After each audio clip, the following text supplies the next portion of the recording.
السلام علیکم مسز خان، کیسے ہیں آپ؟ وعلیکم السلام جی، الحمدللہ میں ٹھیک ہوں۔ مسز خان، آج ناظرین اس کا جو سوال آیا ہے خاص طور پہ خواتین کا کہ یہ جو حمل ہے پریگننسی بار بار جو گر جاتی ہے، مسکریج ہو جاتا ہے اور جو ہے نا اس طریقے سے، تو اس کے لیے کیا کوئی ایسا ہے عمل کے جو گھریلو طور پہ بھی عورتیں آزمائیں جو حاملہ ہوتی ہیں؟ جی جی، اس کے لیے آپ کے پاس کیا ہے؟ جی دیکھیں، میں ابھی ایک نسخہ بتاؤں گی آپ کو، مگر آپ اپنی جو میڈیسن جو آپ کو دیتے ہیں علاج کے لیے، مطلب پریگننسی کے لیے، تو آپ وہ اپنی ریگولر کھائیں۔ اچھا، ایک سوال آپ سے کرنا چاہوں گا لوگوں کی حفاظت کے لیے کہ آپ کا جو ہے ٹوٹکا اگر میڈیسن جو دی جا رہی ہے ایلوپیتھک کی وہ اس کے ساتھ یہ جو ہے کچھ اثر تو نہیں ڈالے گا؟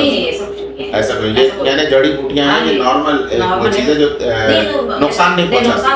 اچھا ٹھیک، تو وہ آپ اپنا علاج رکھیں اور وہ میڈیسن ڈاکٹر کو دکھائیں۔ اس کے ساتھ وہ دواؤں کے ساتھ آپ بس یہ کریں، چھوٹا سا نسخہ ہے، جامن کی گٹلی کو سفوف بنا لیں۔ جامن کی جیسے ابھی موسم کا آتا ہے، یا پنسار کے پاس سے بھی جامن کا پاؤڈر ملے گا، مگر ویسے تو اپنے گھر کا ہونا چاہیے فریش۔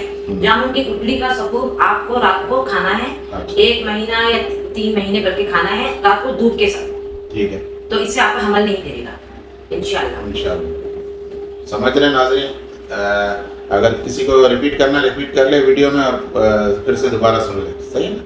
تو یہ چیز آپ بتا رہی ہیں کہ ایک ہی نسخہ ہے جو ایک ہی نسخہ انشاءاللہ کی کارآمد ہے۔ اچھا صحیح، ٹھیک ہے، چلیں شکریہ۔